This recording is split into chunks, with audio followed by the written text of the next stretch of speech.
Ay, isang mapagpalang araw sa inyong lahat. Munting kaalaman nga pala. Nako, Atty. Vic Rodriguez, may paragraph 30 na kung saan tinutukoy ang Ilocos Norte. Eto na nga. Pag tinukoy mo kasi yun, at eto nakapagtataka, bakit hindi yata nabasa ito sa mga sworn statement o affidavit doon sa ginawang pagdinig sa Blue Ribbon Committee sa mga nagdaan? Bakit tila yata ito ay hindi binasa? At kaya pala dahil dito siguro sa affidavit na to sa paragraph 30, hindi ito pinagtuunan ng chairman. Siguro kaya nila sinuspinde kasi nga pag nagpagdinig, pupunta na lahat. Alin pupunta lahat? Si Gutesa, Alcantara, at ang iba pa. Pati yung mga Maris, di ba, sasama nga, sabi ni Mike Defensor, sasama na. O, palagi natin sasama lahat. Ando doon na lahat ng karakter na nabanggit. Ipapatawag na lahat. Mako-corner na. Di ba? Makikita, matutumbok na kung sino. Kahit ayaw nyo po mga kaibigan, ayaw nyong ibalba. Palagi natin, no? Ibaling natin yung kaisipan natin, ay wala yan, hindi gagawin ng Malacanang yan. Ay hindi gagawin ni Romualdez yan. Doon patungo yung investigasyon eh. Kahit ayaw mo eh. Wag mo muna, isang tabi mo muna yung mga Duterte. Kayo dyan. Oo, sige, may kasalanan ng mga Duterte. Sige, aminado na tayo. Ando na tayo sa namin kayo. Gusto namin, gusto nyo. Isang tabi nyo muna mga Duterte. Isang tabi nyo muna yung mga insertion ng mga senador. Isang tabi nyo muna kung ano yung mga issue. Ang aayusin natin, yung tutumbukin natin, yung hindi pa natutumbok. Kasi si Jinggoy, mga senador natumbok na eh. Hindi naman tayo para pumarehas, no? Para pumunto sa inyo, no? Mapuntusan kayo, no? Siyempre, mas priority yung mga nabanggit ng una.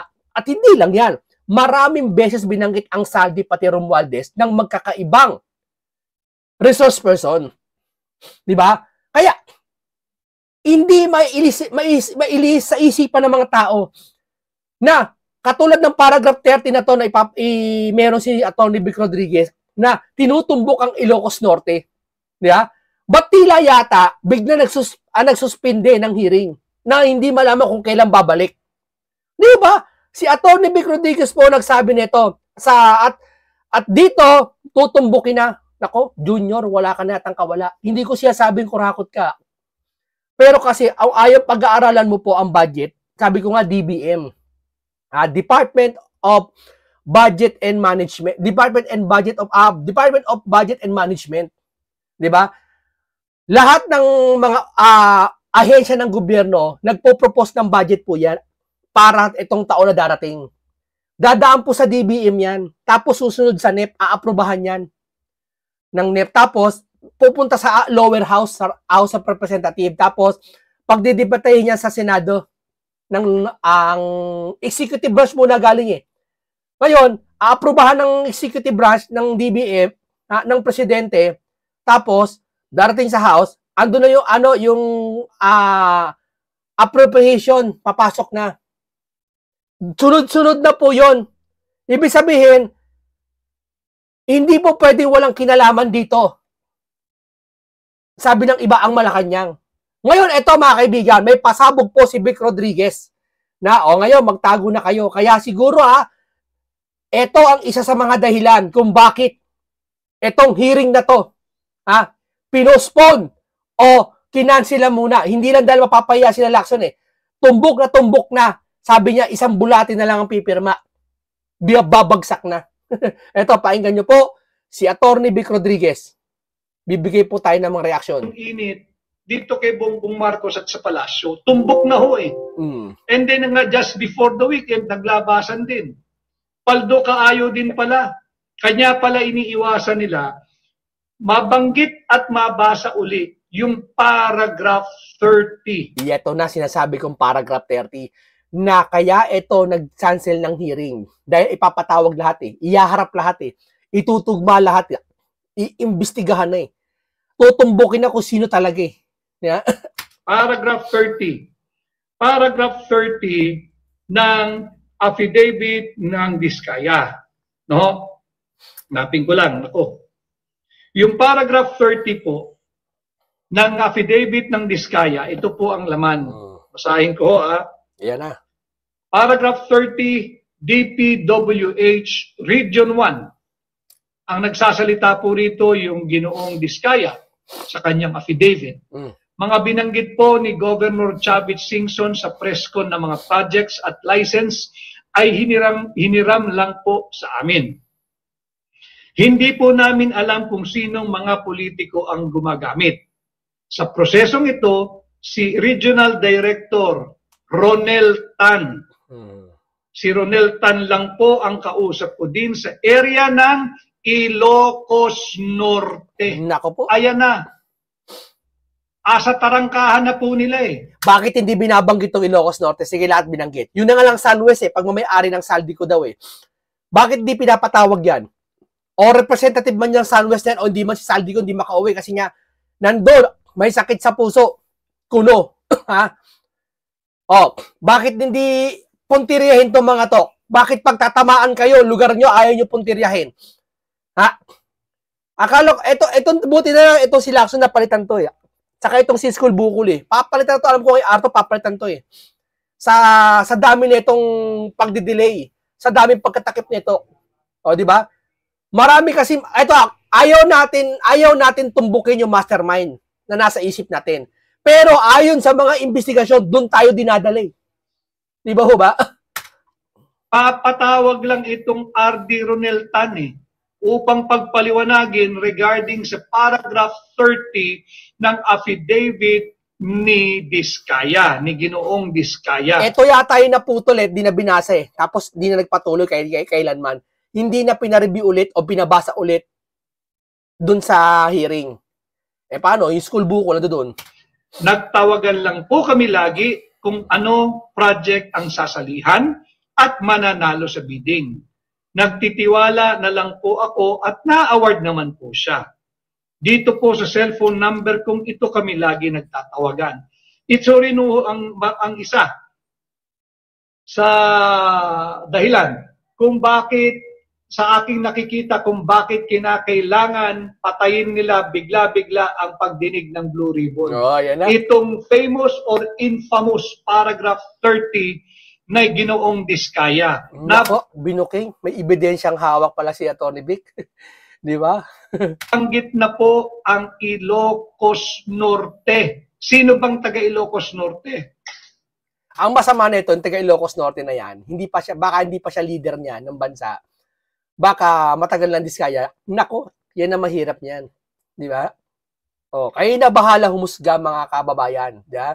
Obvious naman yan. O sige, wala silang kasalanan, no? Sige, palagi natin wala silang kasalanan, no? Sige, ayaw namin tanggapin yan. Masama sa dimdamin namin magkaroon kayo ng kasalanan sa tungkol dyan. Pero kasi, yung sitwasyon kasi, doon kami dinadala.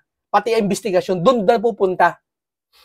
Diba? Ika nga, kumbaga sa paroroonan, kahit anong daan mo, pasikot-sikot, doon pa rin patungo sa airport. Parang ganun eh. Diba? Parang ganun eh. Ngayon, ano ibig sabihin? Bunga ng pagtatakip nila, obvious na halatang-halata naman talagang nagtatakip sila. Tapos yung investigasyon na doon, saan mo dadalin? Sa mga Duterte? Ha? Napakalabo. Yung mga fans dyan ng Romualdez, nahangang-hanga dahil sa kay BBM, dahil pinsan niya. Ha? Ngayon, wala na silang kawala ngayon sa ilalabas na ito. Yari ito, wala siyang kawala ngayon dito. And just over the weekend, ang daming pictures naglalabasan, yung flood control or yung dike sa Ilocos Norte na ginawa ng Pahati Construction na hati. Pag sinabi mo kay Madam Claire yan, Madam Claire, tanongin mo tamo attitude ng babae na yun ha. Madam Claire, tatanong ko lang po sa iyo. May flood control daw po ba sa Ilocos Norte? Bakit? Ilocos Norte? Imbestigahan mo na lang Davao. Ikukumpara na naman niya yung Duterte.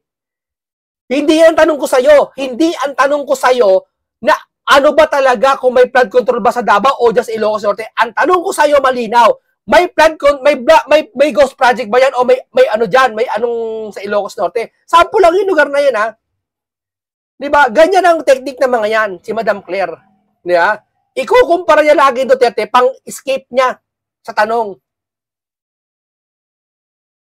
Sapol na po lahat eh. Nasa tarangkahan na po ng Malacanang. Nasa tarangkahan na ni Bongbong Marcos. Naku, patay tayo dyan. O, hindi ako may sabi niyan ha. Junior! Naku, Junior, sabihin ko sa inyo, wala kang kawala dito ngayon kay Atty. Vic Rodriguez. No? may revelasyon, no? May ebidensyang pinangahawakan. Nakatutok na po eh. Wala ho tayong ibang makitang kadahilanan kung bakit yung mga tutat payaso sa Senado ay dali-daling nagdeklara na suspended indefinitely, walang katiyakan, ibig sabihin. Kaya pag indefinito, di ba, walang katiyakan. Pag walang katiyakan, di patay na ho yun. Yun. Diba? Saan nila iaasa ngayon yan? Saan nila iaasa yung hearing na ngayon yan? Sige nga, iaasa nila sa ICI? Di ba? Hindi mo malaman kung talaga kakampi. Magalong nga eh. Umalis dyan eh. Sipin mo na lang. Tapos, nag-imbis si Magalong, diniin si Magalong. Ba, antindi. Sa'yo dadalhin yung hearing na yan.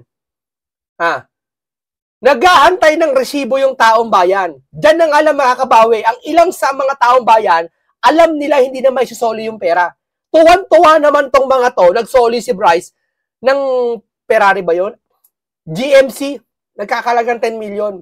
Pati yung isa Lamborghini, nagkakalaga yata ng 44 million. Ha? Tuwan-tuwa ang mga loko-loko. Ha? Bakit? 44 million plus 10 million, o etc. 50 million plus. Tuwan-tuwa kayo sa 50 million sinoli? Ha? Sa tingin nyo, mabibenta nyo ng same price yan, yung GMC na yan? Hindi ho ba? Nakita nyo, pinagagaan nila yung sitwasyon.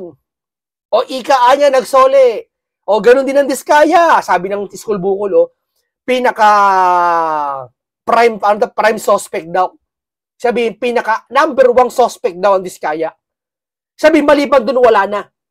Sabihin, lahat ng pera na kay Diskaya? Ha? Naililigaw ng mga to eh. Nililigaw ng mga to ang kwento eh. Yung script nyo, alam namin may script kayo. Pero, naililigaw kayo sa pamamagitan ng mga resource person na sasabi ng katotohanan. Ang nangyayari, pag nagsalita yung resource person, sisiraan. Kung hindi sisiraan, sisilipin yung mga nakaraan. Tapos mga senador, ibabalik sa senador. Tapos, eto pinakauli, sinuspend ng hearing. Tulad na sinabi ni Atty. Vic Rodriguez kung bakit. Walang katiyakan eh. Bakit mo titigil nang walang katiyakan kung babalik pa ba siya o hindi ang pagdinig na ginagawa ng Blue Ribbon? Kaya ho, di ba simula't simula pa, ang ating paniningil sa bagong liderato ng Senado kay Tito Soto, give the Filipino people just one good reason why you should replace the former Blue Ribbon Chairman Dante Marcoleta as Chairman of Blue Ribbon. Just one good reason. Hanggang ngayon, wala. Yun nga ang problema sa mga tutat payaso sa Senado eh. Sunod-sunuran mo sa palasyo. Alam mo dapat, pag mag-iimbestiga ka, pinagmamalaki pa nito ni Senator Vicente Soto at ni Senator Ping Lacson na transparency sila. Yun nakakapantig ng tenga eh. Yung sasabihin nyo transparency kayo, pero yung mga ginagawa nyo hindi makita sa sarili, hindi namin makita sa inyo sa ginagawa nyo dyan. Di ho ba? O ngayon, Soto, sige nga. Wala daw silang pagtatakip. Kitang-kita naman eh. Just give the Filipino people one good reason why you have to replace Senator Dante Marcoleta as Chairman of the Blue Ribbon Committee. Wala silang paliwanag dyan. Ang paliwanag lang nila dyan, ayaw nila si Cheese. O kung ayaw nyo si Cheese, pati si Marcoleta pinalitan nyo. Sabi, may ayaw kayong matumbok. Mga kababayan, obvious naman eh. Huwag ka tayo magmaang-maanga. Hindi naman, paniwalang-paniwala naman yung mga vlogger. O hindi naman kayo bayaran, no? Hindi namin sinabing bayaran kayo mga vlogger, no? Simpatya rin kayo dun sa gusto nyo. Kasi kalayaan nyo yan. Pero obvious naman. Huwag mo ikakatuyan kaya tinanggal si Marcoleta sa Blue Ribbon kasi mahina si Marcoleta dahil magaling si Lacson. Mali. Dali-dali mong tinanggal eh. Di ba? Ito na po, sinasagot na nila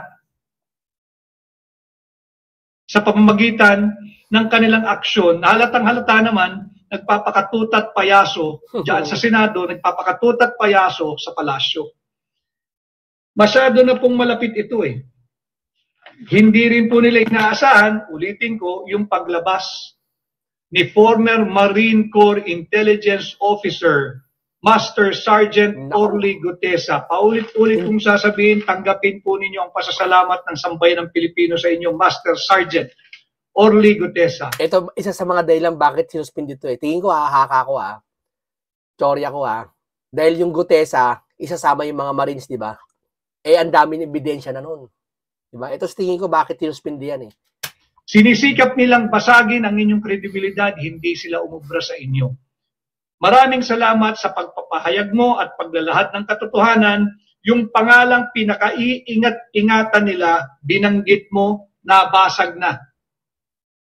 Yung pag-iingat nilang yan. From Saldico, si Saldico, matagal na nating sinabi, ihuhulog ka, kitang-kita, inihulog ka na.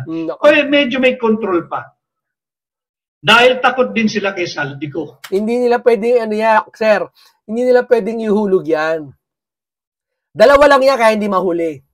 Nagtatago or nagtatago kuno, kuwari para masisisi nagtatago siya, pero itinatago. Iba kasi yung tatatago sa itinatago eh. Di ba? Bakit itinatago? Kasi may tinatago. Diba? Alin yun? Ayaw malaman.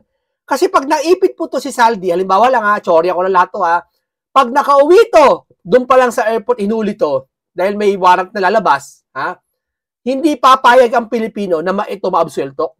Babantayan to. Yan ba si Saldi? Diyan pa rin sa kulungan yan. Huwag niyong pakawalan yan. Diba? Halimbawa lang medyo napapatunayan niya. Ngayon, pag nakita lang hindi nila hinuli to, maasar yung taong bayan, mabuisit. Magagayat taong bayan eh. So, obligado huhulihin nila si Saldi, tama? Pag-uwi. Pag nahuli nila, ayaw ni Saldi nun. Tsako. Doon nakakanta ngayon. Magiging senior itong si Saldi. Di ba? Ituturo sila ni Saldico eh. Ituturo ni Saldico yung 450 billion pesos insertion. Hindi naman pwede solohin lang ni Saldi yan. Ikaw, 450 billion insertion o billion man, sosolohin ng isang tao. Ikaw, naniniwala ka? Kaya mo solohin yon? Aba, powerful ka naman. Ibig sabihin mo pala, na solo mo ang ganung kalaking pera, mas powerful ka pa sa presidente ng Pilipinas? Sabi ko nga sa'yo, DBM, NEP, hearing, doon papasok insertion, Senate, BICAM, uling-uli presidente, ulit. Sa tingin mo, makakalusot yung insertion na yon, nasa sayo. Kung halimbawa, hinahanapan ka, sa tingin mo, walang kinalaman yung matataas. Ikaw nga, wala kasi nag-i-explain na maayos. Diba? Kaya nadadaya tayo. 450. Yung 315 natira, yung 100 billion, sabi nung ating informante, may 100 billion daw doon sa 450 billion pesos total insertion. Tatandaan nyo sinabi ni Ping Lacson, 100 billion yung nandoon na pumasok sa Senado, more or less. Yung 450 billion, base doon po sa ating informante, ganito pala ang hatian. 100 billion para sa Malacanang. 100 billion So may natitirang 350 billion. Okay. Yung 350 billion, 2/3 daw niyan ay sa House of Representatives. 2/3. Sa mababang kapulungan, 2/3 niyan. You just have to do the math. And then, yung 1/3 nasa Senado. So tama yung figure nagtutugma, nag-a-align 100 billion yung sinabi ni Ping Lacson na pinaghati-hatian ng mga miyembro ng 19th Congress. To be fair to the members of the 20th Congress, yes, half of the members of the 20th Congress belong to the 19th Congress. Still, I think half or a little less than half siguro. So yung 100 billion na tinanggap ng mga senador belonging to the 19th Congress, nag-align po dito doon sa ating informante. Yung natitirang 100 billion, pumasok daw ito sa Malacanang, and yung rest, pinaghati-hati ng House of Representatives. Nag-a-align pa rin Nakita naman natin kung Yari ka. Kaya yung nag-a-align kasi, di ba yung Gutesa umamin, Malacanang tutumbukin na. Tapos biglang inibata ni Ping Lacson yung usapan kay Marcoleta. Tapos doon nagsimula. Alam ko yun na pangalawang huling hearing Doon nagka-leche-leche, doon nagparinig itong si Lacson sa Facebook, kung sa social media. Tinawag pang stalker yata to si Senator Rodante Marcoleta ni Senator Ping Lacson dahil niya tingin ng tingin si Marcoleta doon sa, syempre natural, nagpo-post ka Sir, walang stalker sa'yo. Tandaan mo yan. Senator Ping Lacson. Kung ayaw mo ma-stalk ka, i-private mo ang social media mo. Na the more na talagang nakapublic lahat ng social media mo, may karapatan kaming magtingin dyan.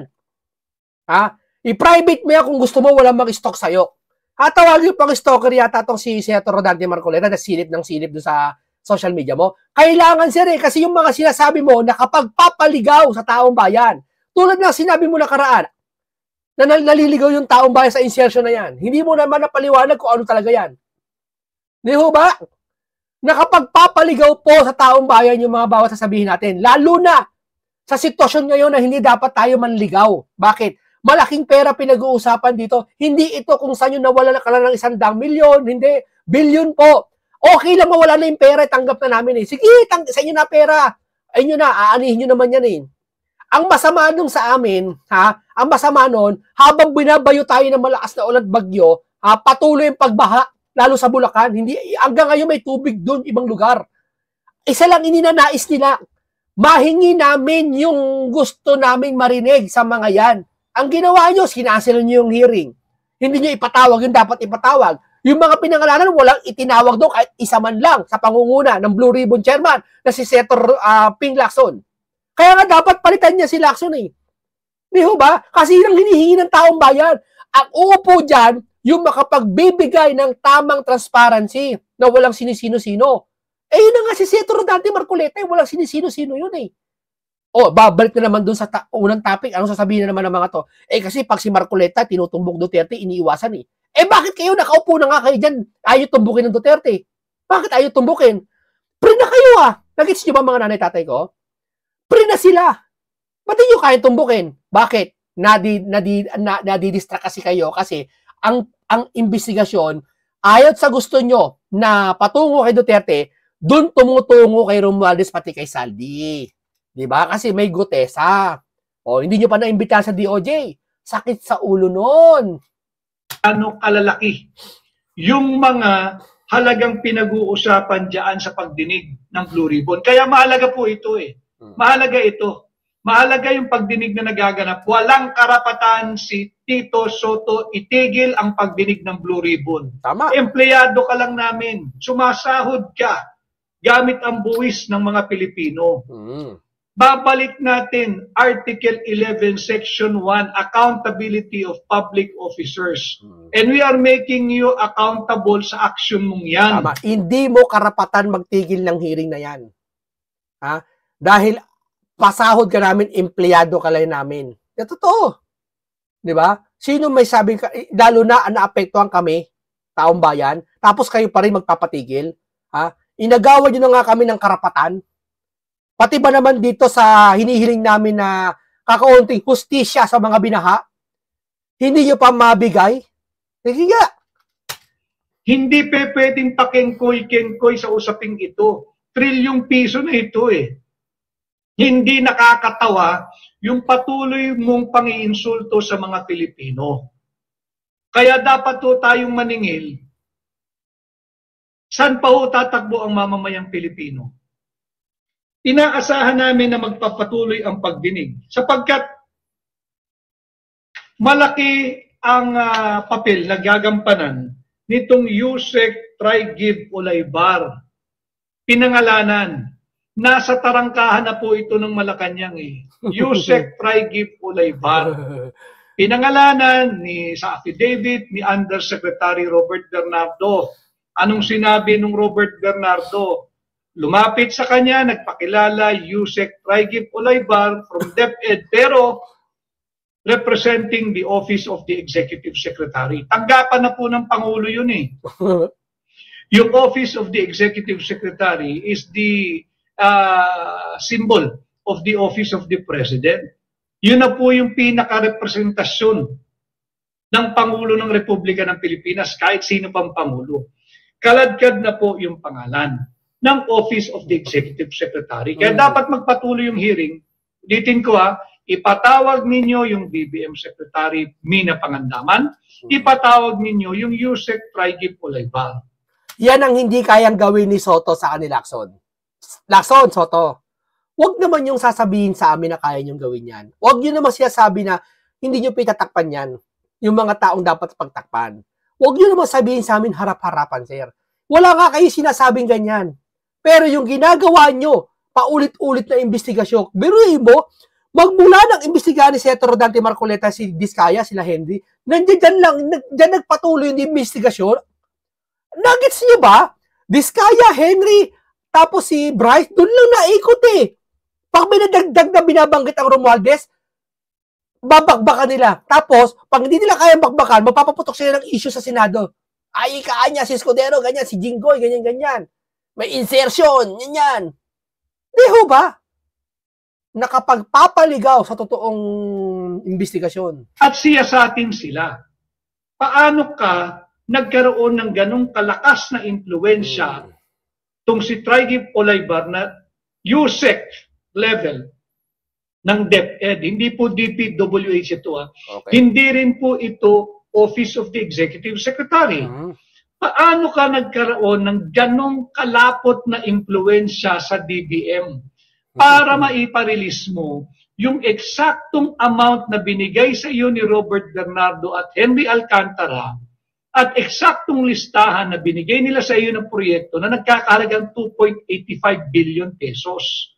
Paano mo naluto? Paano mo nabuo itong sweetheart deal na ito with amin na pangandaman? Pera po ng mga Pilipino yan eh. Para rin, ano ang nagbibigay sa iyo? Ano nagpudyok sa iyo? Ano nagbibigay sa iyo ng kapangyarihan? O what emboldened you to bring the name of the Office of the Executive Secretary? Baka naman may kapusta ka sa Office of the Executive Secretary. Sino yun?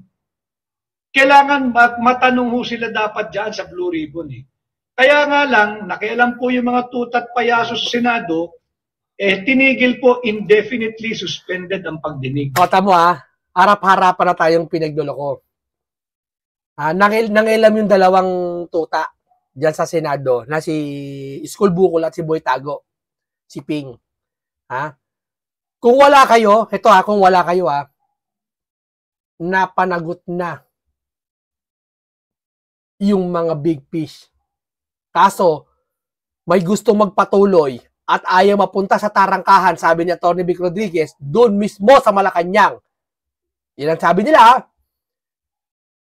maraming alibay, maraming humaharang. Kesyo notaryo, kesyo sinuspend yung hearing, kesyo hindi paniniwala, hindi credible, kesyo papuntay sa DOJ, ang dami-dami nila. Si Boying in-interview, si Boying Remulla, si Secretary Boying Remulla, in-interview siya, ano masasabi mo? Paano kay Saldi ko? Ang gaan ang sinasabi.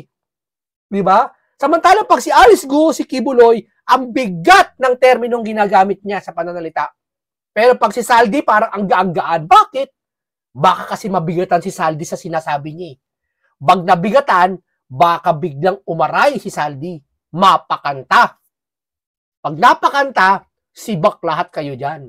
Hindi, sa akin Chorya, Kanya po tayo, kahit naman po Sabado, hindi naman natin usual day na tayo po may direktang ugnayan sa inyo because I also observe and okay, maraming salamat po sa inyong lahat. Ito ay aking reaction video sa araw na to. Kapagpalang araw po sa atin. Mag-ingat po kay lahat.